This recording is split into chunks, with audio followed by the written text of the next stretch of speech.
प्रज्ञा पुराण की कुछ कथाएं हैं। भगवान नारद जी ने भगवान विष्णु से कहा, आप एक बार जाकर तो देखिए, हर एक प्राणी कितना दुखी है, आदमी कितना दुखी है। पहले एक राक्षस जैसा होता था, पर इस में तो दो प्रत्येक मनुष्य के चरित्र दुर्बुद्धि रूपी राक्षस घुसा है।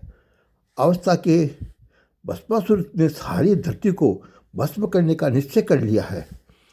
अब आप ही कुछ कीजिए प्रभु। मनुष्य ने तो मानव जीवन पाकर भी उससे निरर्थक ही खो दिया है। यह सुनकर श्री हरि ने कहा, हे देव ऋषि, इस समय मनुष्य उस व्यक्ति की तरह है जो पारसमणि पाकर भी लाभ नहीं उठा सका। एक व्यक्ति को महात्मा जी के आशीर्वाद से 7 दिन के लिए पारसमणि पत्थर मिल गया, पर अब वह व्यक्ति सस्ते लोहे की लालसा में शहर भटकता रहा। फिर एक जगह नहीं मिला तो दूसरी जगह गया। इसी दौड़ धूप में सारा समय बीत गया और रत्ती भर भी सोना नहीं बना सका। 7वें दिन पारसमणि महात्मा जी ने वापस ले ली। भगवान बोले, हे नारद, ये जीवन की पारसमणि है, जो इसे नष्ट करके बुद्धि से काम कर लेता है। नारद जी बोले, हे प्रभु, विद्वान विद्या बल की बुद्धि से सूझबूझ से काम करता चला रहा है, धन के बल पर है, पर आपके गरीब भक्त तो बहुत दुखी है। आप अपनी पूर्व प्रतिज्ञा का ध्यान रखकर फिर पृथ्वी पर अवतीत होइए, तभी पृथ्वी का संकट दूर होगा। फिर कहा हरि ने मुनिवर, ये मेरे मन की बात कही, तुम सचमुच भक्त शिरोमणि हो, इस में संशय है जरा नहीं।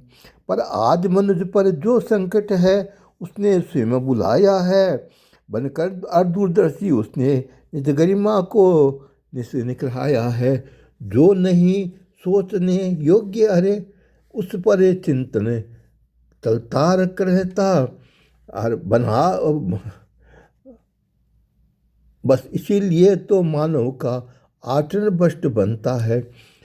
चिंतन से बढ़ती चाह गलत, जो गलत काम करवाती है। जब कर्म भोग बनकर डसते तो बात समझ में आती है।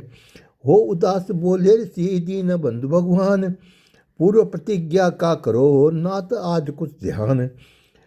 देव ऋषि के वचन सुनकर भगवान बहुत प्रसन्न है और कहने लगे कि हे ऋषि, सचमुच आप भक्त शिरोमणि है, जो आप भी पृथ्वी के पर रहने वालों का दुख से दुखी है। लेकिन आप ही बताइए, इस मनुष्य को विधाता ने इतनी संपदा देकर भेजा है, धरती का सारा वे वो इसी के लिए तो है, पर मैं क्या करूं। आज मनुष्य ने अपनी दुर्बुद्धि के कारण अपने को इतना दीनहीन बना लिया है कि वह राजकुमार होकर भी भिखारी की भांति भटक रहा है।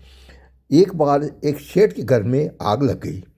सेठ के कहने से लोग कीमती सामान, धन आदि तो निकालने लगे, पर सेठ के बच्चे को और किसी का ध्यान न गया। जब सारा सामान निकल गया तब सेठ ने बच्चे की याद की, तब तक जाकर वह जल चुका था। सेठ छाती पीट रहा था, पीट कर रोने लगा कि धन का अधिकारी तो मर ही गया है। संत ने कहा, शिष्यों, इसी तरह संसार के लोग दुनिया से सुखों के फेर में आत्मा को भूल जाते हैं।